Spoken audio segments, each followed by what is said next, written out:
రేవంత్ రెడ్డి ఒక కీలక నిర్ణయం తీసుకున్నాడు. ఏంటది?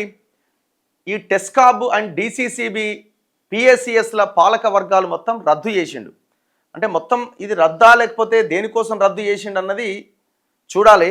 ఈ రాష్ట్ర సహకార బ్యాంకు అండ్ 9 జిల్లా సహకార కేంద్ర బ్యాంకులు అండ్ 908 ప్రాథమిక వ్యవసాయ సహకార సొసైటీలు, వాటిని మనం పిఎస్సిఎస్లు అంటున్నాం, డిసిసిబిలు అంటున్నాం, టెస్కాబ్ అంటున్నాం. ఎందుకు ఇవి రద్దు చేసిర్రు? ఒక రకంగా చెప్పాలంటే వీటిని ఉపయోగించుకుంటే స్థానికంగా ఉన్న రైతాంగానికి చాలా అద్భుతమైన ఉపయోగం ఉంటుంది, దాన్ని పక్కాగా ఉపయోగిస్తే. కానీ ఇవి మొత్తం ఒక అవినీతికి అడ్డాలుగా మారిపోయినాయి. ఏ మాట కామాట అవినీతికి అడ్డాలుగా మారిపోయినాయి. మనమే గతంలో కొన్ని జిల్లాల్లో వీటి ద్వారా ఏ రకమైన అవినీతి జరిగింది, పెద్ద కుంభకోణం జరిగిందని బయటపెట్టడం జరిగింది. అసలు ఇవి రద్దు చేసి తక్షణమే ఏం చేయాలంటే అసలు ఇందులో జరిగిన అవినీతి ఏంటనేది బయటికి తీయాలి. లాస్ట్ 10 years కాలంలో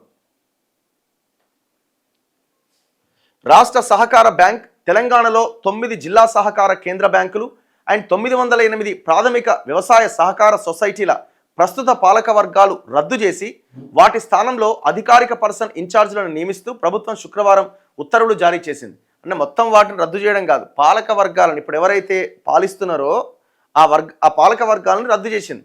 6 నెలల పాటు లేదా మళ్లీ ఎన్నికలు నిర్వహించేందుకు వీలుగా తదుపరి ఉత్తర్వులు జారీ అయ్యేంత వరకు ఈ పర్సన్ ఇన్ఛార్జీలు కొనసాగుతారు. రాష్ట్రంలో టెస్కాబ్, డిసిసిబిలు, పిఎస్సిఎస్ల పాలక వర్గాల పదవీ కాలం ఈ ఏడాది ఫిబ్రవరి 14వ తేదీన ముగిసింది. ఆ తర్వాత వాటినే పర్సన్ ఇన్ఛార్జ్ మేనేజ్మెంట్ కమిటీలుగా 6 నెలల పాటు కొనసాగించేందుకు ఉత్తర్వులు ఇచ్చింది. ఆ గడువు ముగిసిన తర్వాత ఆగస్టు 14వ తేదీన వాటికి నిరవధికంగా పొడిగింపించింది. ఈ సమయంలో అభియోగాలు ఉన్న కొన్ని పిఎస్సిఎస్లకు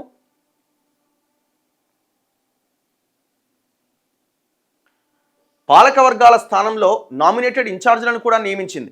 ఆయా పాలక వర్గాలు న్యాయస్థానాన్ని ఆశ్రయించగా వాటిని కొనసాగించేందుకు అనుమతినిచ్చింది. ఈ నేపథ్యంలో టెస్కాబ్, డిసిసిబిలు, పిఎస్సిఎస్ల భవితవ్యంపై ప్రభుత్వం దృష్టి పెట్టింది. రాష్ట్రంలో 33 జిల్లాలుంటే ప్రస్తుతం 9 డిసిసిబిలే ఉన్నాయి. ఎన్నున్నాయి? 9 ఉన్నాయి. కేంద్ర ప్రభుత్వం మండలానికి ఒక సహకార సంఘం ఏర్పాటు చేయాలని అన్ని రాష్ట్ర ప్రభుత్వాలకు ఆదేశించింది. రాష్ట్రంలో దాదాపుగా 200 మండలాల్లో పిఎస్సిఎస్లే లేవు. ఈ నేపథ్యంలో రాష్ట్రంలోని డిసిసిబిలు, పిఎస్సిఎస్లను జిల్లాలు, మండలాలకు అనుగుణంగా పునర్వ్యవస్థీకరించాలని ప్రభుత్వం నిర్ణయించింది. ఈ కసరత్తులో భాగంగా టెస్కాబ్, డిసిసిబి, పిఎస్సిఎస్ల పాలక వర్గాలు రద్దు చేసి వాటి స్థానంలో అధికారిక పర్సన్ ఇన్ఛార్జీలను నియమించేందుకు తాజాగా ఉత్తర్వులు ఇచ్చింది. టెస్కాబ్కు సహకార శాఖ కమిషనర్ ఇన్ఛార్జిగా కొనసాగుతాడు. వరంగల్, కరీంనగర్, నిజామాబాద్, ఆదిలాబాద్, మెదక్, హైదరాబాద్, నల్గొండ, ఖమ్మం, మహబూబ్ నగర్ డిసిసిబిలకు ఆయా జిల్లాల కలెక్టర్లు పర్సన్ ఇన్ఛార్జిగా వ్యవహరిస్తారు. నెక్స్ట్ పిఎస్సిఎస్లకు సహకార శాఖ సహాయ రిజిస్ట్రార్లు, సీనియర్ ఇన్స్పెక్టర్లు పర్సన్ ఇన్ఛార్జీలుగా నియమితులవుతారు. ప్రభుత్వ ఉత్తర్వులకు అనుగుణంగా రాష్ట్ర సహకార శాఖ శుక్రవారం ఈ పర్సన్ ఇన్ఛార్జీల నియామకంపై ఆదేశాలు ఇచ్చింది. శనివారం వారిని బాధ్యతలు చేపట్టాలని కూడా సూచించింది.